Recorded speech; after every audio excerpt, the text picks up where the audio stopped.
Quero colocar na conversa, então, o Elia e o Álvaro, que acompanham Olimpíadas, vários ciclos olímpicos. Quando eu estava nascendo, essa dupla fantástica já estava acompanhando. Eles adoram quando a gente fala isso. Adoram. Gosta. Adoram.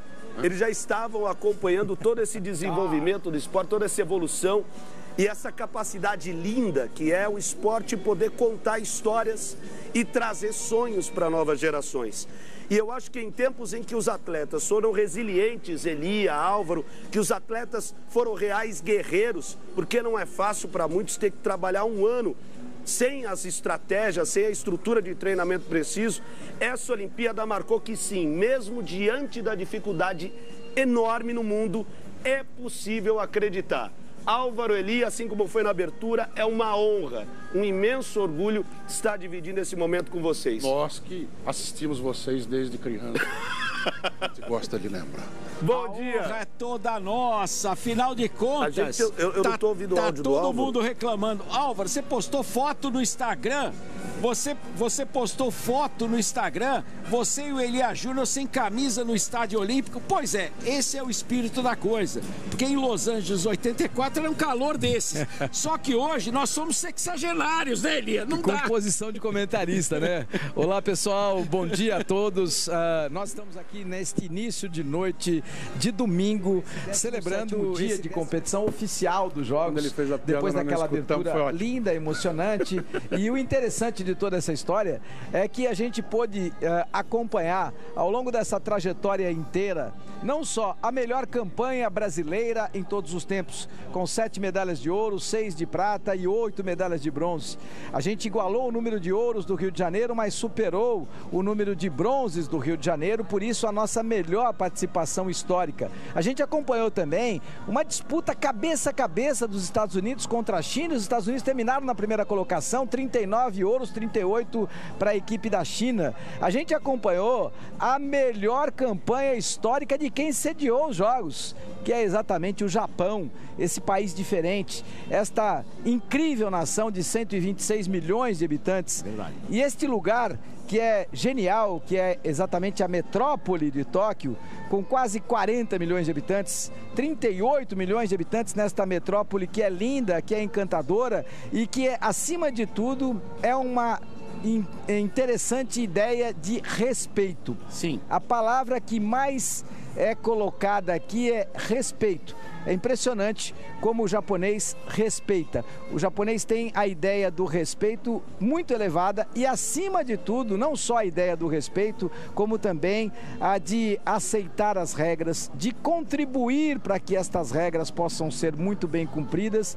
E, por conta de tudo isso, eu não tenho a menor dúvida, foi uma Olimpíada histórica em vários pontos, não só no ponto esportivo. Ela foi uma Olimpíada histórica porque havia controvérsia em relação à disputa ou não dela. Havia controvérsia em relação à aceitação ou não de parte do povo japonês em relação à participação desta Olimpíada e dos investimentos olímpicos, porque os investimentos não foram pequenos. Não, e manter os estádios mais de um ano, né? Se a gente pensar, Iria, inclusive o Edu também sabe disso, o Estádio Nacional de Tóquio de 64, ele foi destruído, foi para o chão e ergueram um novo estádio no mesmo local. Quer dizer, se você começa a fazer as contas, é algo que realmente assusta, porque a manutenção do estádio gera um problema. E nós vivemos isso em Pequim. Lembra que Pequim, as obras na China terminaram 8 meses antes. Eles tiveram que pagar a manutenção porque eles não imaginaram que teria toda a condição de fazer a Olimpíada na sequência. Ou seja,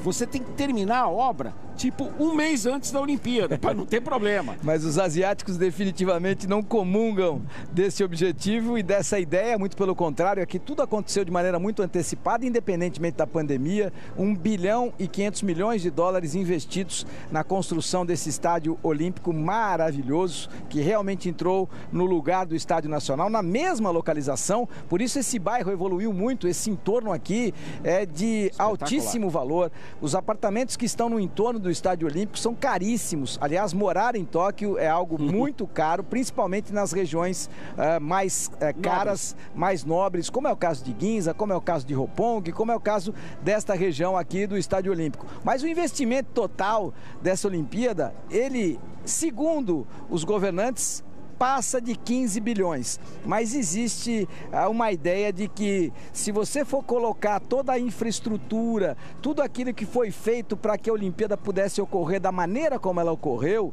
os investimentos chegam a 25 bilhões de dólares. Isso, é claro, é um investimento muito respeitável e por conta desta altura, desta grandeza de dinheiro investido, é natural que a gente tenha também um pouco de reclamação em relação à questão olímpica. Mas independentemente disso, eu não tenho dúvida.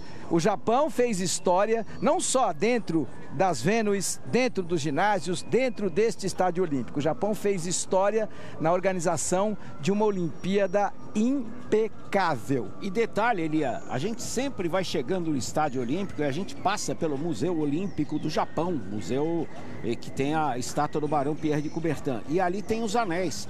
É fila de manhã, à tarde e à noite para tirar foto ali. O japonês, por exemplo, se fosse possível público no estádio, todos os ingressos do mundo seriam comprados. E os ingressos a gente sabe, né? No Brasil, por exemplo, eles seriam muito mais baratos do que aqui ou do que nos Estados Unidos e na Europa. Para eles pouco importava, porque o preço do ingresso aqui não seria absolutamente nada pelo prazer de ver os jogos. Nós estamos chegando aqui a pé, né? A gente tem que andar 1 quilômetro, o carro deixa longe e exatamente muita gente andando na rua, todos eles com camisa, tirando foto de ônibus se aproximando. Imagina só esse público, esse povo e o fanatismo deles pelo esporte. São muito... eles têm uma reverência muito grande ao atleta, ao esportista, ao trabalhador estrangeiro que veio aqui para fazer essa cobertura olímpica. Então tudo isso nos ensinou como é interessante você poder estar numa nação mais igual. É claro que você tem os japoneses, como o Japão é a terceira economia do mundo, você tem uma infinidade de japoneses bilionários que fazem uma diferença nesta questão da economia. Mas o bom da história é que o japonês mais pobre, ele está muito distante de ser miserável. Não. Ele está muito distante de não ter uma condição de poder ter moradia, alimentação, saúde e educação. Isso eu tive a oportunidade de comprovar em loco, porque o time Brasil tem uma base em Chu, que é um bairro que fica mais ou menos a 5 quilômetros de Ginza ou de Roppongi, os bairros que a gente conviveu mais nesse período aqui da Olimpíada, quando não estávamos, obviamente, trabalhando.